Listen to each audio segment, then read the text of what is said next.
নমস্কার বন্ধুরা, আমি ইতি কিচেন থেকে বলছি। আজকে ইতি কিচেনে আজকে মুখ্যদা একাদশী আছে।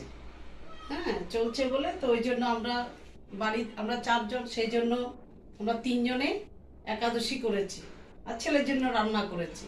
তো আমি একাদশীতে আজকে খিচুড়ি করেছি। তো সাবুর খিচুড়ি করেছি, কিন্তু লাউ দিয়ে লাউ দিয়ে সাবুর খিচুড়ি করেছি। তো আমরা দানা খাই না, দানা ছাড়া সাবুর খিচুড়িটা বানিয়েছি। মুগ ডাল, অনেকে তো মুগ ডাল ইসে করে, তবে মুগ ডাল ছাড়া এই লাউ দিয়ে খিচুড়িটা বানিয়েছি। এই যে, তো খিচুড়িটা বেড়ে নেই ছেলের জন্য। ছোট ছেলের জন্য ভাত করেছি রান্না, আজকে বেশি কিছু করি নাই।